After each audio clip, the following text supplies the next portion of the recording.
সম্মানিত দর্শক ও শ্রোতা, আসসালামু আলাইকুম। ঐতিহাসিক এবং প্রত্নতত্ত্ববিদগণ পৃথিবীতে প্রায় 10,000 ধর্মের সন্ধান পেয়েছেন। এ সকল ধর্মের অধিকাংশই হল আদিবাসী ধর্ম, স্থানীয় ধর্ম, উপজাতীয় ধর্ম, ঐতিহ্যগত বা ট্রেডিশনাল লোকাল ধর্ম। এই সকল ধর্মের নির্দিষ্ট কোনো বিশ্বাস বা সংগঠিত কোনো ধর্মীয় মতবাদ নেই। এই ধর্মগুলি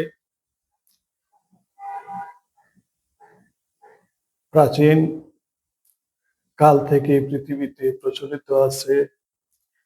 তারা শামানিজম, এনিমিজম এবং অ্যানসেস্ট্রাল ওরশিপ এই তিনটি বিষয়ের মাধ্যমে ধর্ম চর্চা করে থাকে। শামানিজম হলো তাদের সাধুদের একটি আনুষ্ঠানিক প্রক্রিয়া। সাধুরা সমাধি লাভ করেন এবং তারা আত্মিক বা ঐশ্বরিক জগতের সঙ্গে যুক্ত হয়ে সেখান থেকে নির্দেশনা আনেন কিভাবে মানুষের রোগ ব্যাধি, পারিবারিক বা সামাজিক সমস্যার সমাধান দেওয়া যায়, মানুষের সমস্যার সমাধান এবং কিভাবে পরিবেশগত ভারসাম্য প্রতিষ্ঠা করা যায়, এ সকল নির্দেশনা তারা সমাধি লাভ করে নিয়ে আসেন। তারা সাধারণত ডাক ডোল বাজিয়ে, নেচে, গেয়ে, তন্ত্র মন্ত্র পাঠ করে এই সমাধি লাভ করে থাকেন এবং সেই ঐশ্বরিক জগৎ থেকে তারা নির্দেশনা প্রাপ্ত হন। এই সকল ধর্ম পৃথিবীর বিভিন্ন দেশে, বিশেষ করে আফ্রিকান কান্ট্রিগুলিতে, উত্তর আমেরিকা এবং দক্ষিণ আমেরিকা, এশিয়ার অনেক দেশে, বিশেষ করে আমাদের ভারতবর্ষে প্রায় শত শত উপজাতীয় বা আদিবাসী ধর্ম রয়েছে। এ সকল ধর্মের কোনো সংগঠিত শরিয়া বা ধর্মীয় অনুশীলন নেই। তারা কোনো আসমানি কিতাব বা ধর্মগ্রন্থ অনুসরণ করে না এবং পৃথিবীর যে প্রধান 6টি ধর্ম রয়েছে তাদের সঙ্গেও এ সকল ধর্মের তেমন কোনো মিল নেই। পৃথিবীর 6টি প্রধান ধর্ম হলো হিন্দু ধর্ম, বৌদ্ধ ধর্ম, ইহুদি ধর্ম, খ্রিস্ট ধর্ম, ইসলাম ধর্ম এবং পূর্ব এশিয়ার কনফুসিয়াস, তাও এবং সিন্টু মতবাদ বৌদ্ধ ধর্মের সঙ্গে মিলিত হয়ে একটি আঞ্চলিক ধর্মের সৃষ্টি করেছে। এই 6টি প্রধান ধর্ম পৃথিবীতে প্রচলিত আছে। পৃথিবীর অধিকাংশ মানুষই এই 6টি ধর্ম পালন করে থাকেন। আর আদিবাসী, উপজাতীয় বা ট্রেডিশনাল ধর্ম প্রায় 40 কোটি মানুষ, পৃথিবীর 6 ভাগ মানুষ এই আদিবাসী বা ট্রেডিশনাল ধর্ম পালন করে থাকেন। প্রধান ধর্মগুলোর একটি আসমানি কিতাব বা পবিত্র ধর্মগ্রন্থ রয়েছে। তাদের নির্দিষ্ট শরিয়া, সংগঠিত ধর্মীয় মতবাদ ও দর্শন রয়েছে। হিন্দু ধর্ম সবচেয়ে প্রাচীন ধর্ম, যা ভারতবর্ষে প্রচারিত হয়েছিল প্রায় 6,000 বছর পূর্বে। ধারণা করা হয় যে হযরত আদম আলাইহিস সালাম হিন্দু ধর্ম ও ভারতীয় সভ্যতার প্রতিষ্ঠাতা।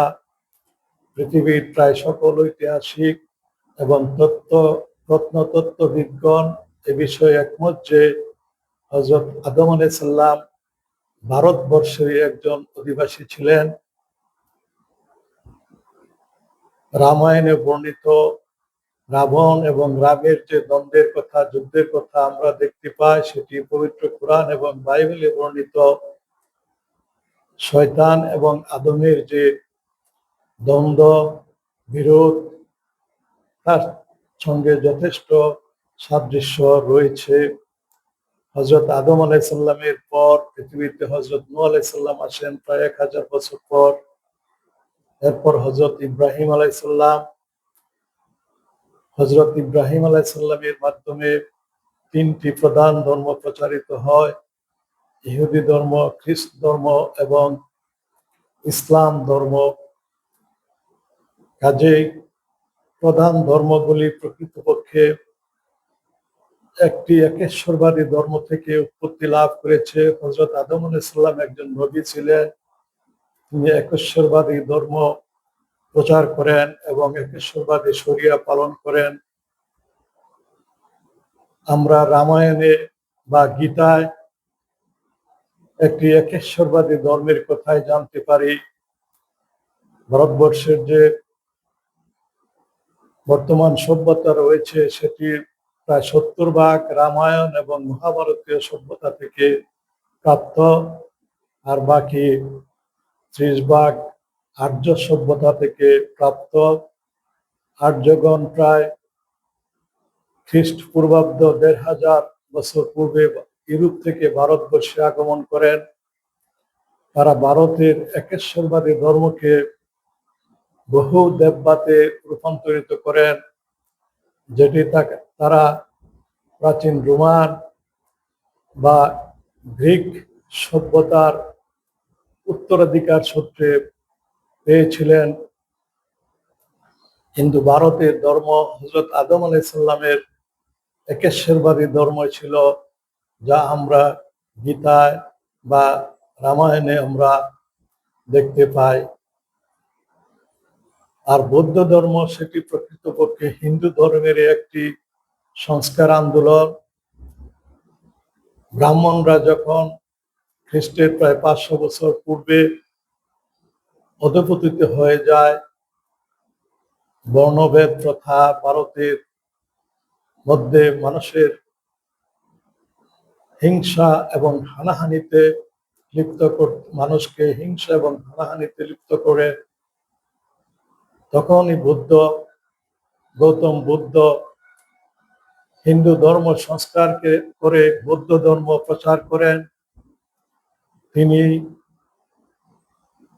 পঞ্চশীলা নীতি এবং অষ্টাঙ্গিক মার্গ ব্যবহার করে মানুষের নির্বাণ বা মোক্ষ লাভের একটি প্রক্রিয়া উদ্ভাবন করেছিলেন। এভাবে হযরত মুসা আলাইহিস সালাম তৌরাত কিতাব লাভ করেন।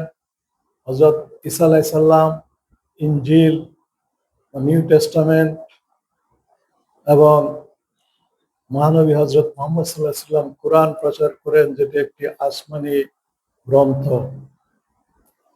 কাজেই আদিবাসীগণ বা যারা ঐতিহ্যবাহী বা লোক ধর্মে বিশ্বাসী, তারা যতক্ষণ পর্যন্ত না একটি আসমানি ধর্মের অনুসরণ করবেন, তাদের আখিরাতে নাজাতের আশা করা যায় না। কারণ তারা বর্তমানে যে ধর্মটি পালন করেন সেটি একটি হাইপোথেটিক্যাল বা অনুমিত ঈশ্বরে তারা বিশ্বাস করেন, যে ঈশ্বর অনুমানকে তারা প্রমাণ করতে পারেন নাই বা কোনো আসমানি গ্রন্থ তারা প্রাপ্ত হন নাই। অবশ্য বর্তমানে অনেক উপজাতি আফ্রিকায় বা দক্ষিণ আমেরিকায়, ভারতবর্ষে তারা খ্রিস্ট ধর্মে বা ইসলাম ধর্মে দীক্ষিত হয়েছেন। কাজেই একটি সঠিক আসমানি ধর্মগ্রন্থের অনুসরণ ছাড়া কোনো মানুষই নরক পার হয়ে চিরস্থায়ী স্বর্গে যেতে পারে না, আখিরাতে মুক্তি হতে পারে না। আধুনিক গবেষণা দ্বারা বিজ্ঞানীরা মহাকাশে স্বর্গ ও নরকের সন্ধান পেয়েছেন। মহাকাশে অসংখ্য অগণিত ছায়াপথ আবিষ্কৃত হয়েছে। ওই ছায়াপথগুলিতে রয়েছে কোটি কোটি নক্ষত্র, যেগুলি একটি বিশাল অগ্নিকুণ্ড। এই অগ্নিকুণ্ডগুলোই প্রাচীনকালে পবিত্র ধর্মগ্রন্থের সমূহ বর্ণিত দুজক, এবং এই দুজকের রাজ্য পার হয়ে যে বিশাল এলাকা রয়েছে মহাকাশে, সেখানে রয়েছে চিরস্থায়ী বেহেশত বা স্বর্গ। কাজে